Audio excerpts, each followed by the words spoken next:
poverty is complicated, and Christian discipleship is complicated. And this focus area kind of marries the two, which is part of why I think it's hard to just turn it into an action plan. But I'm confident there are folks here that have figured this out already, and that everybody else is trying to do the same thing. And I think that it takes commitment and humility and an ability to reach other people, to get them on board with you. And it takes partnerships. This isn't anything any of us can do alone. Let me tell you one story, if I could. General Conference was in Tampa this year, and we wanted to do something that engaged the community. We wanted to be in ministry with Tampa, and we wanted to be able to sort of showcase some of the ministry with the poor that's going on in Tampa. And one of the organizations that we worked with and partnered with at General Conference is called Metropolitan Ministries. They're in Tampa, Florida, and they've been around maybe 30 years. And it was started by 13 different denominations. But the CEO is a retired Methodist pastor. And they do, and again, this started out small years ago, probably in the 70s when we had one of those periods where we had, or maybe early 80s, where we had lots of homeless, lots of hunger. And I think it started out with sort of a feeding program, which is often what many ministries start out as. But it has grown and grown and grown and grown, and it has got so much support, community support, not just from the churches, but from corporate organizations. One of the things that they have there is, they cook 2,000 meals a day to ship out to lunch programs and dinner programs in a 5-county area. But they have a homeless population that lives there in transitional housing while they get job training and counseling and whatever else they need to kind of pull themselves into another direction. And the folks that live there work in the kitchen, and they help cook those meals. And then someone got the idea, well, why don't we do more than that? Why don't we start an entrepreneurial venture? They started something called Inside the Box, which was a catering program for corporate lunches. And so they sold those lunches, and that helped pay for the cost of these 2,000 meals. But then they said, well, wait a minute, we can do better than that. What if we start an Inside-the-Box cafe? Because a lot of the people here, we're training them in the food service industry and helping them find jobs in the food service industry when they leave the transitional housing. So now people who are either in that program or graduated from it are operating a cafe called Inside the Box Cafe, where they sell these lunches and all the profits go back into the ministry. Now this is an amazingly powerful ministry, but it took 30 years. It didn't happen overnight. And it's like one of those things that you have a tipping point, and then all of a sudden you've got cachet and people want to give you money and they want to be on your board of directors. So I think that moving from a feeding, providing free meals to somebody to something that is a much more engaged social justice entrepreneurial venture it takes time. It takes talent. It takes commitment. It takes a lot of things, but it's doable. And it happens all over the country and all over the world. I have a few questions to ask you, and I apologize if it takes a few minutes for my words.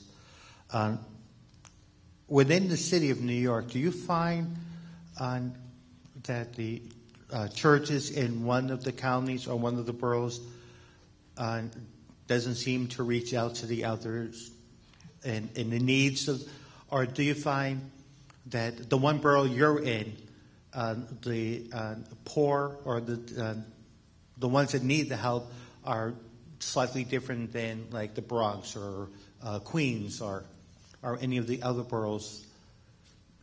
You know what I'm trying to say? Mm-hmm. Yes. And do you? One more question, and I apologize. Do you find that some of the Methodist church, like in the Bronx, look at the the needy in a different way, or is it? You know what I'm trying to say? Okay. Is that happening? I think Bishop Park can answer this better than I can, but I'm certainly happy to give you my perception. I think that churches, more often than not, I think, are very centered on their own building, not even their own community, but their own building. At least I think that's true in more affluent churches. My sense is that that the Methodist churches in the less affluent community may be more community oriented, but I think they're all going through transition too. I mean, someone talked about, last night it was Faith, talked about when a church, the people coming to the church are no longer from that community, that you have to be part of that community. And I think some of what's happening in our urban churches is that the people that grew up in the church are either, some of them have moved away and they come back and worship on Sunday, but they're not part of that community any longer. And so I know of one church in Chinatown that offers a whole host of community services, but none of the people at that church are from the community any longer. They're all upwardly mobile and they've moved away. So do I think we can do a better job of collaborating with each other? Oh, yeah.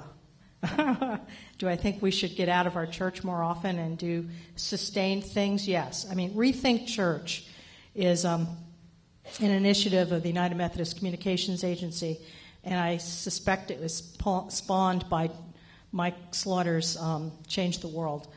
And the theory behind Rethink Church is we'll give you grants if at least three churches will work together to go out and do something in the community. Get to know some aspect of your community that you don't know yet. Get outside the church. I think that what their experience may be is that it hasn't led to sustained relationships with the community. But, you know, and my sense is that the places that really do have a relationship with the community, it tends to come from a passion of some leader in the church. Maybe it's the senior pastor, maybe it's the outreach pastor, maybe it's a combination of laity, but I think that in almost every case, it's where somebody is feeling the Spirit and listening to the Spirit and is passionate and is getting everybody else passionate. As opposed to, it's not so much structural as it is somebody has to lead that charge. Somebody has to engage people and help them leave. And maybe it starts by going on a mission trip to Costa Rica or going on a mission trip to some other part in the U.S. and realizing there's more to this world than what's going on inside the four walls of my church. And maybe that's what it takes. There's I think, a progression. I went to training at GBCS last week for new church and society board chairs.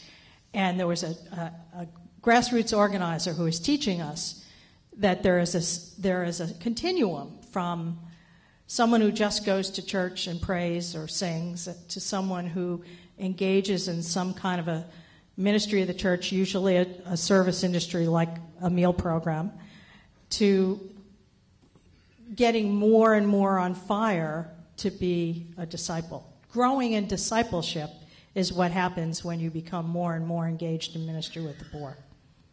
And by the way, if anyone ever makes me the presiding bishop of the church, I would change the mission of the church from making disciples of Christ for the transformation of the world to becoming disciples of Christ for the transformation of the world. This is not really a question, but this is to support what you. This is not really a question, but this is to support what you just last said. The book from Tony Evans, The Kingdom Man. He says, "Well, it is a rare woman who would admit her age. It has become a rare man who will act his age, which leaves behind the worldly confusion rather than a lasting kingdom impact for good." So the church needs to grow. Church needs kingdom builders instead of church builders, right? Okay. Thank you so much for your time. I look forward to getting to know you better.